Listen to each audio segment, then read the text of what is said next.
ఈరోజు ప్రపంచ పర్యావరణ దినోత్సవం. ఈ పర్యావరణ దినోత్సవం ఆంధ్రప్రదేశ్ ప్రభుత్వం గౌరవ ముఖ్యమంత్రి వర్యులు నారా చంద్రబాబు నాయుడు గారు, అదేవిధంగా అటవీ శాఖ మార్చులు గౌరవనీయులు విడుదల పవన్ కళ్యాణ్ గారు ఇవాళ రాష్ట్ర వ్యాప్తంగా పెద్ద ఎత్తున వన సంరక్షణ చేపట్టాలి, మొక్కలు నాటాలి అని వారు ఇచ్చిన ఈరోజు మచిలీపట్నంలో మంగినపూడి బీచ్ వద్ద జిల్లా కలెక్టర్ గారు, అలాగే ఇతర సంస్థల నుంచి వచ్చి ఈ కార్యక్రమం పాల్గొనడం జరిగింది. అలాగే ఒక ప్రతిజ్ఞ కూడా తీసుకోవడం జరిగింది. పర్యావరణ సమతుల్యాన్ని పాటించాల్సింది. ఇవాళ పెద్ద ఎత్తున చెట్లు నరకుండా పోతూ ఉన్నారు. దానివల్ల పొల్యూషన్ పెరుగుతూ ఉంది, అలాగే ప్రాణవాయువు కూడా తగ్గిపోతున్నటువంటి పరిస్థితి ఉంది.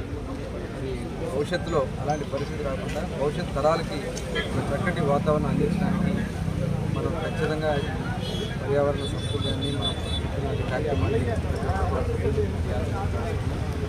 అందులో భాగంగా ఈరోజు మంగినపూడిలో కూడా మేము పెద్ద ఎత్తున కార్యక్రమాలు తీసుకుంటూ దానిలో చెట్టు నాటే కార్యక్రమాలు వన సంరక్షణ బాధ్యత తీసుకునే విధంగా కొన్ని స్వచ్ఛంద సంస్థలు కూడా మనం తీసుకెళ్ళాలి. అలాగే తీర ప్రాంతంలో ఉన్నటువంటి మడని కూడా మనం కాపాడుకోవాల్సినటువంటి అవసరం ఉంది. ప్రధానంగా సముద్రపు ఓటుకి కానీ భూమి కోతకు పోకుండా ఉండాలంటే ఈ మడడువులు చాలా మనం కాపాడుతాయి. కాబట్టి మడడువులు కాపాడే దాంట్లో కూడా మనం భాగస్వామ్యం కావాల్సి ప్రతి ఒక్కరిని కూడా ఈ సందర్భంగా ప్రతి ఇంట్లో కూడా ఈరోజు కూడా మేమందరం కూడా మా తల్లిగారి పేరు మీద ఇక్కడ నరేంద్ర మోడీ గారి పిలుపు, వారు కూడా ఎక్కడికి వెళ్ళినా వాళ్ళ తల్లిగారి పేరు మీద ఒక మొక్క నాటుతారు. అదే రకం మనమందరం కూడా మన తల్లుల పేరు మీదుగా ఆ మొక్క నాటి దాని సంరక్షణ కూడా ఈరోజు మేమందరం కూడా అదే కార్యక్రమం చేపట్టడం జరిగింది.